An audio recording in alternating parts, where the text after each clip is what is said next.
I think we need to be honest about the post-Trump era and what MAGA will be and what credibility looks like in those days. After Donald J. Trump's presidency, and we likely have 48, whom, of course, is J.D. Vance, we believe will be the president after that, and we will do what we can to help ensure that, as he is most representative and emblematic of making America great again. As Curtis Yarvin said, he has more Americas in him than any other known statesman of American history. That said, you've probably noticed that conservative pundits sort of say the same thing all the time. They hold to a specific set of talking points that they do not deviate from. Sort of the Daily Wire sphere, whatever is positive from the state of Israel's perspective is going to come out of that space. And if it's negative towards the state of Israel, you are not going to hear it. Therefore, you can predict exactly what they're going to say. If someone is like a Trump commentator, you know what they're going to say. This is why I like Scott Adams, because you don't know what he's going to say on a number of issues. He likes to joke that he is left of Bernie.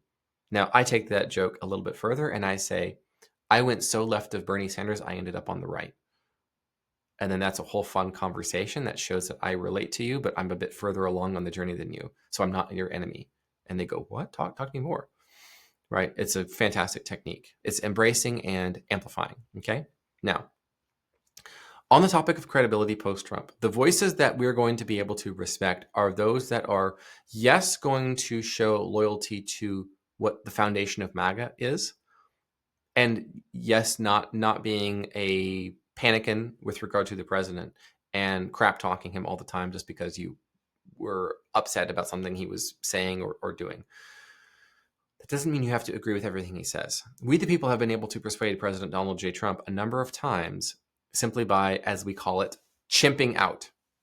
Okay, that's where you, like a chimpanzee, bark and shout your perspective over and over and over again until there's a whole cacophony of voices showing support or lack thereof for something the president is up to. Because it's not about the person, it's about the principles of MAGA. This is what my friend at Bowtied Ranger said. I know him in real life, real guy, he's a good guy. He is, in fact, Special Operations Forces veteran. He is what he says he is. Anyway, Bowtied Ranger says, I'm critical of Elon Musk's love of H-1B Indians, absentee parenting, view on the United States as an economic zone, and his chimp outs, to use that expression. Yes. Remember the Epstein list thing? Oh, that was nuts. I'm critical of Trump's underlying infatuation with Israel and boomer instincts when it comes to endorsing R-word candidates. I don't think I'm allowed to say that on YouTube, but it is what it is. You guys just got to follow him for the real deal. I agree with Trump and Elon on many things, but I'm to the right of both of them. So of course there are issues I'll be critical of them on. I couldn't imagine defending either one of them on 100% of the issues. How debasing. Couldn't be me. But apparently those accounts do exist. Yes, they do. But this is the key about people like Bowtied Ranger. The future of MAGA is the Bowtied Rangers.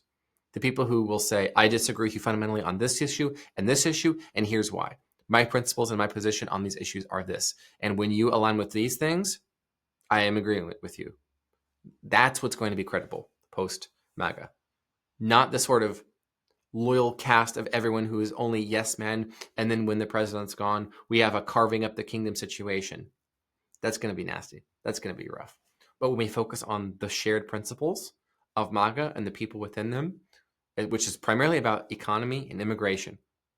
Immigration, understand, 100% of illegal immigrants have a criminal record.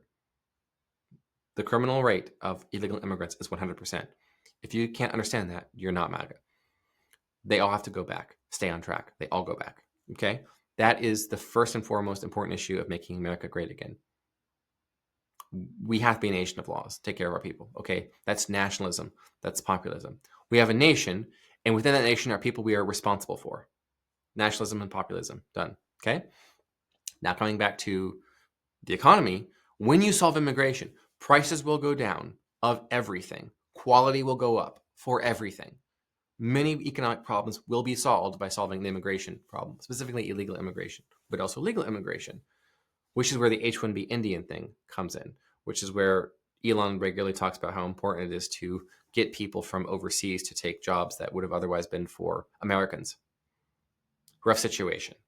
But I've shared a few techniques. The credibility that you can have in your own life is holding to the principles even when that seems to put you at odds with the person, holding to the principles and holding the person accountable to the principles.